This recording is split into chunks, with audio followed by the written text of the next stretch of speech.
You wake up one morning and you cannot remember anything. You don't know where you are, who you are, or even what your name is. Now, if you have this condition, you may not remember just one specific event. It could be that you can't remember anything at all. And since you can't remember anything, you can't really interact with anyone. Even simple things like answering questions about where you were born or who your family members are, you just don't know. You look around and see a wedding ring on your finger. Does that mean you're married? You might think, yeah, that's it. I'm a husband, a brother, a son. How about your relationships? But these roles don't really define who you are either.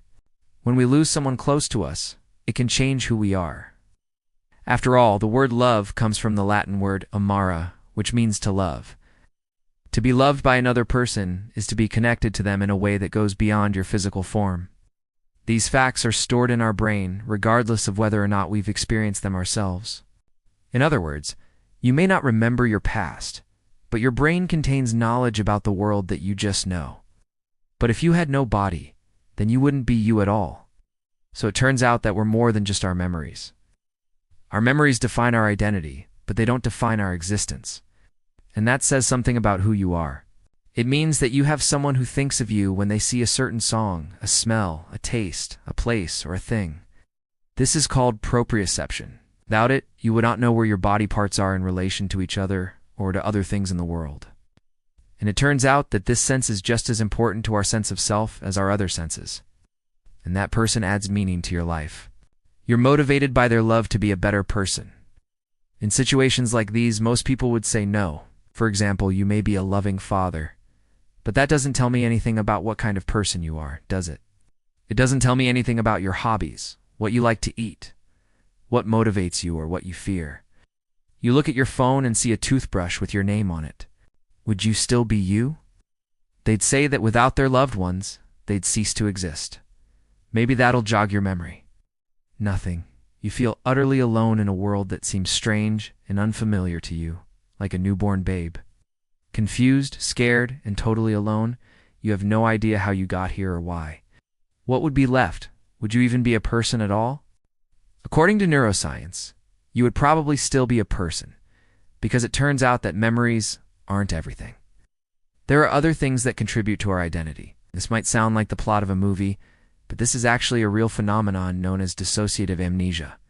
And after hearing this, you might think that there's something wrong with me, right? That without my memories, I'm not really me.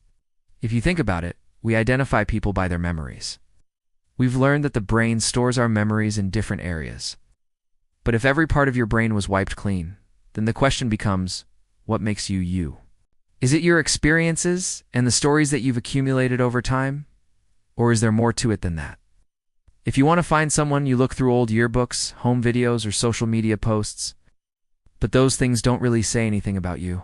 They don't tell us anything about your personality, your likes or dislikes. They don't define your character. In fact, they're pretty meaningless without memories to attach to them. If you want to reconnect with an old friend, you ask them about their favorite teacher in second grade or their first pet. Memories make us who we are. But if you didn't have any memories, who would you be? Would you even be a person? How do you define yourself? Do you define yourself by what you own? A house, a car, some clothes? So let's take away everything you own. So let's take away your relationships too. What if I told you that no one in your life ever loved you, that you were completely alone? Now, that sounds pretty dramatic, but there is some truth to it. So what if you had no loved ones? No one who knew you, no memories? For example, our brains store facts about ourselves in our semantic memory, like how many fingers we have, or that dogs are mammals. Also, our brains store information about our bodies, like where our limbs are at all times. So if you had no memories and no loved ones, you'd still be you. Thanks for watching.